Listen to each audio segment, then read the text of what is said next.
मैं हूं Chaudhry Tariq Shabbir, organic gardener. Money plant के ऊपर मैंने पहले भी एक बार वीडियो बनाई थी, अब फिर बना रहा हूं। मनी प्लांट जो है दो मौसम बहुत इफेक्ट करते हैं, मई जून और ये सर्दी का, दिसंबर का लास्ट और जनवरी। इसमें इसके पत्ते देखें ऊपर से जल रहे हैं, ये कोहरे की वजह से है जी। गर्मी में भी ऐसे ही होता है, इनके पत्ते जल जाते हैं, सर्दी में भी ऐसे ही होता है। ये इस प्लांट को जो है वो बचाना पड़ता है। इसके साथ ये दिखा रहा हूँ कि ये देखो गमले में ये छोटा प्लांट है, ये बाहर पड़ा हुआ है, इसका क्या हाल हो गया। ये थोड़ा सा शेड में है, ये थोड़ा सा बच गया। अच्छा, मनी प्लांट के बारे में एक चीज़ ये है कि आप ये इसका मनी प्लांट जितना ये दीवार के साथ पकड़ करेगा उतने इसकी डंडी मोटी हो जाएंगी, रूट इसकी चिपक जाएंगी दीवार के साथ या किसी प्लांट के साथ, तो ये मोटा होगा, इसके पत्ते जो है वो बड़े हो जाएंगे।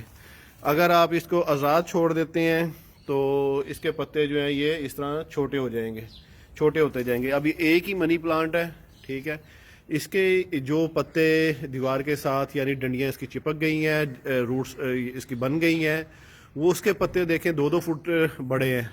और जो पत्ते जो शाखें आज़ाद है, जिनको कोई सपोर्ट नहीं मिली, उनके पत्ते बहुत छोटे हैं।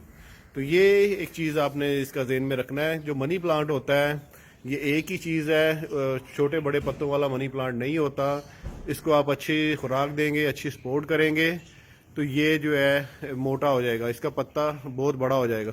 एक मनी प्लांट से आप हज़ारों मनी प्लांट बना सकते हैं। थोड़ी थोड़ी डंडी काटते जाएं, आगे लगाते जाएं। जितना आप इसको चिपकाएंगे, बांधेंगे, ये उतना बड़ा होता जाएगा। जितना इसको आज़ाद छोड़ेंगे उतने इसके पत्ते छोटे होते जाएंगे।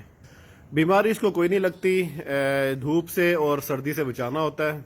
कोई ख़ास न्यूट्रिएंट्स भी नहीं देने पड़ते इसको। आज तक हमने तो इसको कुछ नहीं दिया। पानी इसको बहुत ज़्यादा चाहिए होता है, पानी देते रहे इसको।